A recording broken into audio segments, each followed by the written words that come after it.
the let's bring in now a member of the Budget Committee, Republican Senator Mike Braun of Indiana. Before coming to the Senate, Braun spent 37 years running a logistics and transportation company, and he knows a lot about getting supplies to people who need them. He also went to Harvard Business School, so already you know he's a lot smarter than I am. So we should listen to him on moving things around. Hey, Senator, thanks so much. You know, the news from Notre Dame, you know, it sounds like good news. And I certainly hope it happens because, you know, we've all got friends and loved ones who have children who want to go back to school in the fall. Have you had any discussions with Notre Dame or any discussions with colleges across the state of Indiana? Because I know that a lot of college administrators are really tied up trying to figure out exactly how to get this right. What would you recommend to them to have school open but do it in the safest way possible? So the university president that I got to know the best would be Mitch Daniels. And when I heard that just a moment ago, Mitch has kind of reset the bar for all of higher education in terms of maybe how to think out of the box. So I think he was out maybe 10 days, a couple weeks ago. And I think he's frozen tuition in Indiana at Purdue for maybe 9 years, which how can you do that?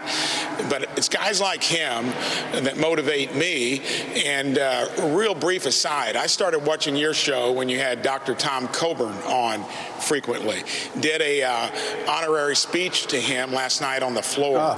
I really believe guys like Coburn, like Mitch Daniels, are who I'm going to look to see how we change this place. Because when I got here, it was a government shutdown. Then we got into impeachment, and then coronavirus. And you know, I was probably the senator most outspoken about reforming health care. Maybe Chuck Grassley as well. It's a broken system. First senator to join the climate caucus on the Republican side. Alas, I'd like to get back to that. But Notre Dame, IU, and others, I think, are going to follow Mitch Daniels' lead because he's kind of setting the bar in the Midwest. Well, Mitch is a good person to follow, and thank you so much for your kind words on Tom. Tom was a good friend of mine, and the thing I loved about Tom Coburn is he didn't care what party was proposing something. He voted based on what he thought was right, and just an incredible guy. We miss Tom an awful lot. So if you don't mind me asking this, I'm just going to go, I'm going to stay on this college thing for a second because I know it means so much to parents and especially students. We have a loved one, someone that Mika sort of adopted as a daughter since one of her best friends died, who is starting up school in the fall. She missed her graduation this spring, obviously, like so many people did. But I love the idea of kids going back to college. I think it makes a lot of sense. But a lot of the college administrators I talk to are so worried about dorms. And again, I hate to just kind of burrow in on this, but I'm wondering if you've talked to anybody and can give us any insight. How do we make dorm life safer? Because as you know, if you've been in dorms, if you've had kids that have been in dorms, man, one kid gets the flu, everybody in the dorm gets the flu. What do we do with dorms?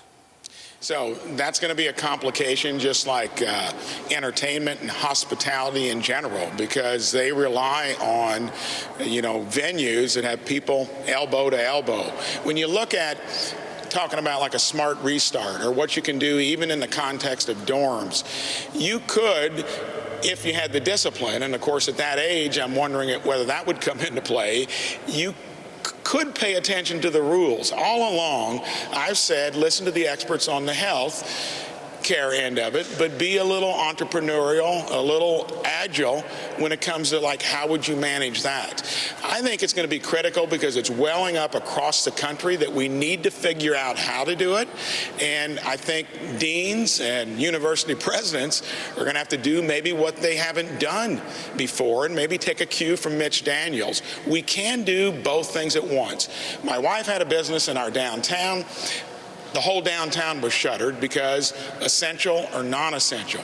Many of those businesses didn't have high-density traffic, probably could have stayed in business if you pay attention to the rules. I believe we can do both at the same time, and if we can't, this is going to belabor itself into the distant future where the economic carnage will start to surface. Well, and of course it has started to surface. So many Americans are suffering right now, and so we do have to do it. I go back to what the doctor, our previous guest, just said. You know, we've got to do it. Everybody needs to be responsible. Everybody needs to socially distance, wear a mask, use proper hygiene. But if we do that, I think Americans are ready to get out again and restart this economy. And of course, as you said, for economic reasons, they need to. Can I ask you a couple quick questions? One, how's Indiana doing? Rate of infections? I know it's not as, obviously not as dense as other areas, but Indianapolis in specific. How's Indianapolis doing right now? And also, I've been worried throughout this crisis about rural health care. My brother works with a lot of rural hospitals. I represented rural hospitals. They're often overlooked. And I'm worried that even a slight uptick will really slam rural hospitals. How are the rural hospitals around Indiana doing? My hometown happens to be the regional hospital, and we were blessed until recently because we got a poultry processing plant where there were hardly any cases. Now it's flared up due to that, but they're doing everything that needs to be done as a business to contain it. Indiana, our governor, I think did it correctly because he emphasized the health components first and then had a game plan for reopening. That occurred a couple weeks ago. Indiana is a state, like many, where we've got a top 15 metro area in Indianapolis, a little bit of concentration up in the Northwest by Chicago, but most of our counties of 92 socially distanced by the way they live their lives, and we pay attention to the rules there. So it's going, I think, well. There's that anxiety about what the disease with its peculiarity holds, but that general feeling that, yes, we can pay attention to the rules and we can reopen, and I think the governor's hit it about right in Indiana.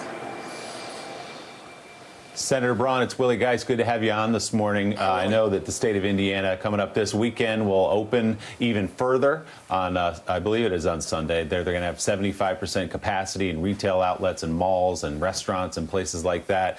And you were talking earlier about finding that balance between listening to the experts on health care and public health and having a little of that entrepreneurial spirit.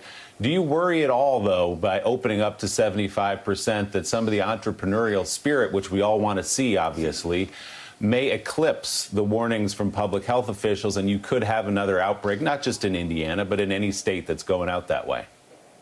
You know, in building a business over the years, one of the hardest things was to try to grow it and maintain fiscal discipline as you do. When we did that coming through 9/11, the downturn in 08, 09, and even this time, good things can come your way even in bad situations. I went out to eat Friday and Saturday at two restaurants that we love. I was so impressed. 50% was the rule currently.